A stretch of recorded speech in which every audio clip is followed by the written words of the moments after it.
secreto de Sansón, de dónde venía sus fuerzas.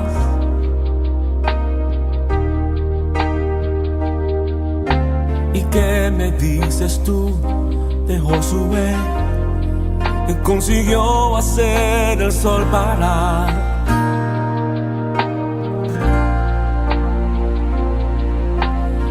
¿Cómo pudo aparecer el cuarto hombre, si para dentro de aquel horno apenas tres el rey lanzó para morir? Y si tú fueses Abraham, yo te pregunto, ¿llevarías a tu hijo en holocausto para ofrecer?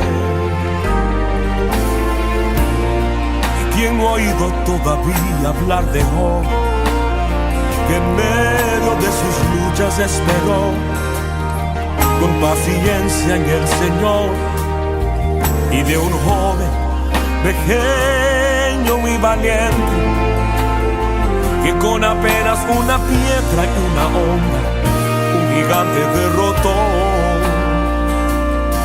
Es difícil imaginar cómo Israel gritó tan alto que derrumbaron las murallas que cercaban a Jericó.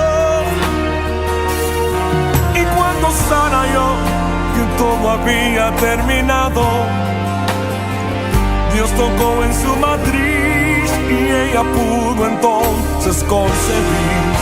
Es una cuestión de fe, ninguno de ellos es mayor que tú y yo.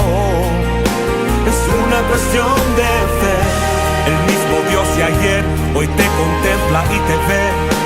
Es una cuestión de fe, hermano, ha llegado hoy tu hora, nadie te puede detener. No tengas miedo, asume ahora tu lugar de vencedor, pues el secreto es confiar tus pasos y tu vida al Señor.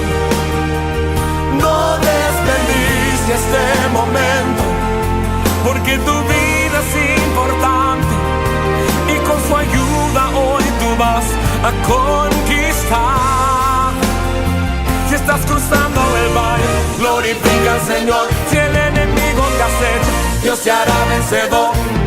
Y aunque en pruebas estés, alaba a Dios. Es una cuestión de fe, ninguno de ellos es mayor que tú y yo. Es una cuestión de fe, el mismo Dios de ayer hoy te contempla y te ve. Es una cuestión de fe, hermano, ha llegado hoy tu hora, nadie te puede detener. No tengas miedo, asume ahora tu lugar de vencedor, pues el secreto es confiar tus pasos y tu vida al Señor. No desperdicies este momento, porque tu vida es importante y con su ayuda hoy tú vas a conquistar. Si estás cruzando el valle, glorifica al Señor. Si el enemigo te acecha, Dios te hará vencedor. Y aunque en pruebas estés, alaba a Dios. Si estás cruzando el valle, glorifica al Señor. Si el enemigo te acecha, Dios te hará vencedor. Y aunque en pruebas estés, alaba